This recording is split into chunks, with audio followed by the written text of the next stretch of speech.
Zach and I have come on an expedition to explore the underwater world of Belize. We're working from the Aggressor 3 liveaboard, which means we stay on this luxury yacht for a whole week, diving 4 to 5 times a day. We've explored some amazing sights, both during the day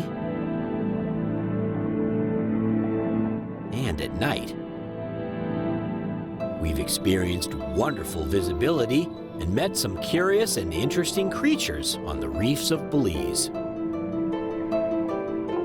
Today, we're going to visit the Great Blue Hole, located 40 miles off the coast near Lighthouse Reef. The Great Blue Hole is the largest and most famous ocean blue hole in the world.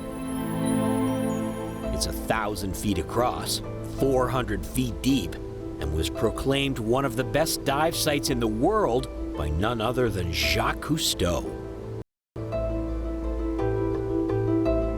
The Great Blue Hole formed as a cave from erosion during several ice ages in the distant past when sea levels were lower. Eventually, the ceiling of the cave fell in, forming a blue hole. But then, as the ice ages came to an end, ocean levels rose, filling it with water and turning a blue hole into an ocean blue hole. We see similar formations today on land. In Mexico and Belize, they're called cenotes, but in the Bahamas, they're called blue holes.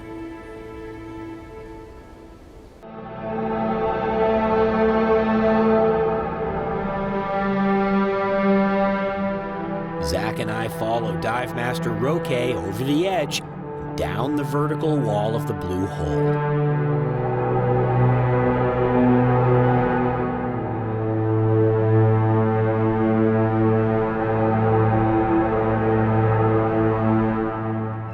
It's 1,000 feet across, so we can't see the other side, and at 400 feet deep, we won't be seeing the bottom either.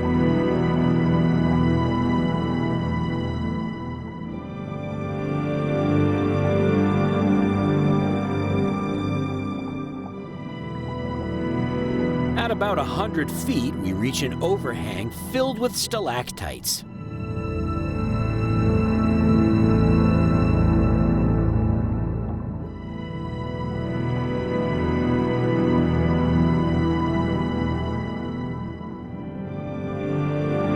These icicle-looking formations were formed over thousands of years by dripping water when the ocean levels were lower.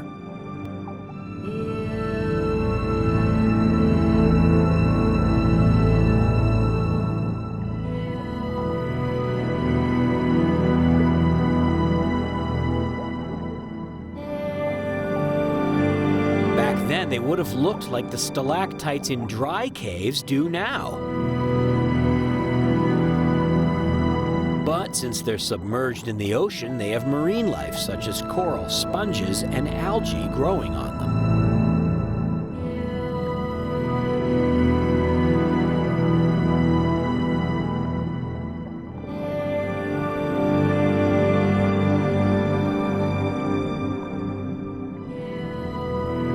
These formations date back as far as 150,000 years, and the largest ones are more than 40 feet long.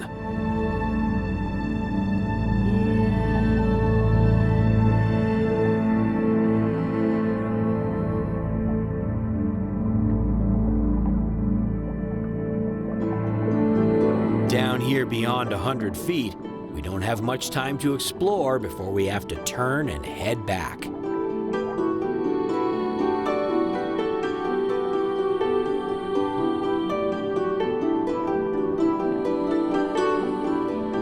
Heading back up, I have a look at the life on the wall. There aren't many nooks and crannies for fish. It's mostly some coral and a lot of algae.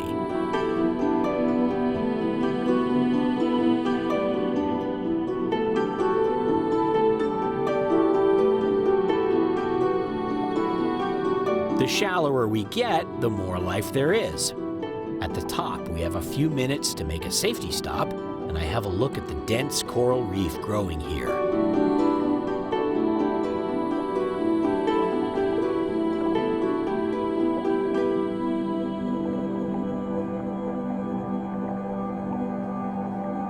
As the sea levels rose above the top of the blue hole, coral grew along with it, following the ocean's surface.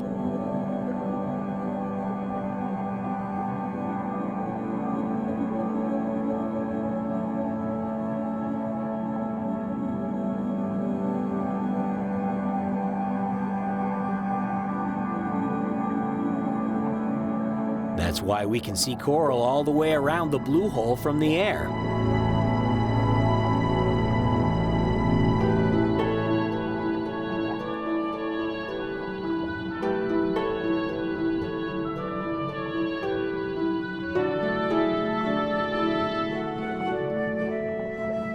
This healthy reef is home to fish like the French angelfish and queen angelfish, among others.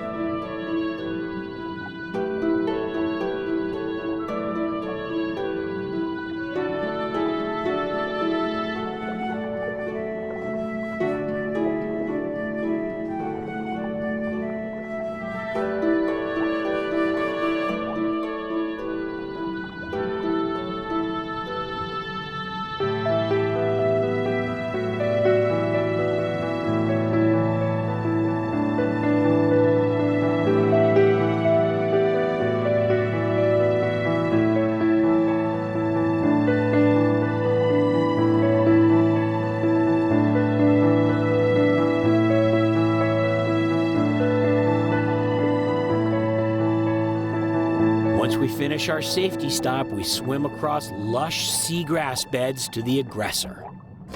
The Great Blue Hole is a world-famous geological formation, which may be too large to truly appreciate from underwater.